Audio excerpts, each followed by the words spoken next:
The gentleman from Florida.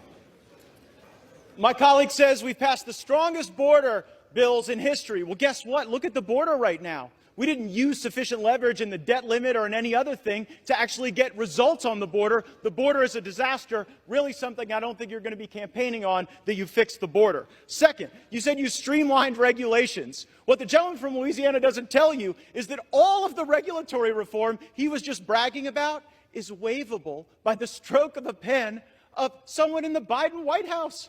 Do you really think you've got anything for that? It's a total joke. And then finally, the welfare to work that the gentleman from Louisiana said we got. The welfare programs that they said that they streamlined with their welfare to work stuff, they're actually going to grow.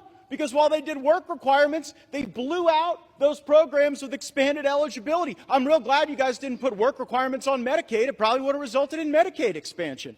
And when it comes to how those raise money, I take no lecture on asking patriotic Americans to weigh in and contribute to this fight from those who would grovel and bend knee for the lobbyists and special interests who own our leadership, who have, oh, boo all you want, who have hollowed out this town and have borrowed against the future of our future generations. I'll be happy to fund my political operation through the work of hardworking Americans, $10 and $20 and $30 at a time, and you all keep showing up at the lobbyist fundraisers and see how that goes for you. But you know what? I'll make this argument at any desk in this building, from the well, from the chair. I'll make it on every street corner in this country that Washington must change. We have to break the cycle. We have to break the fever. And I would hope, truly, that the reforms that we are fighting for are reforms that would last and be embraced and that would democratize power in this institution beyond the privileged few who back us up against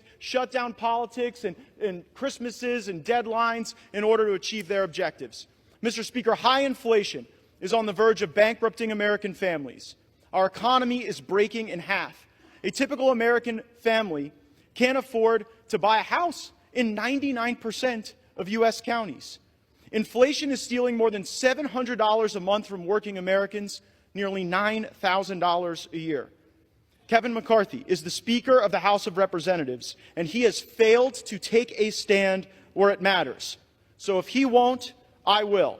I make no apologies for defending the right of every hardworking American to afford a decent life for themselves and their families, and we have a greater opportunity to do that and to build coalitions under new leadership. We have to rip off the Band-Aid. We have to get back on a better course. And, Mr. Speaker, I don't know how this vote's going to go. Usually when a vote comes to this floor, it's pretty predetermined. And this one, I'm not so sure.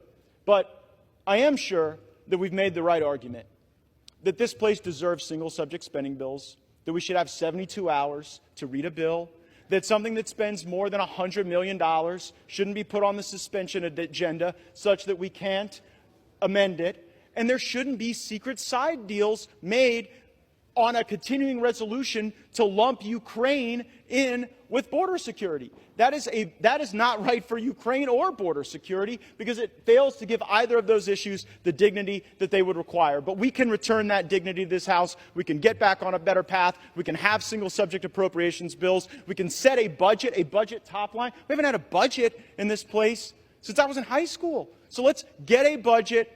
Let's get our act together. Let's get on with it. Let's vacate the chair, and let's get a better speaker.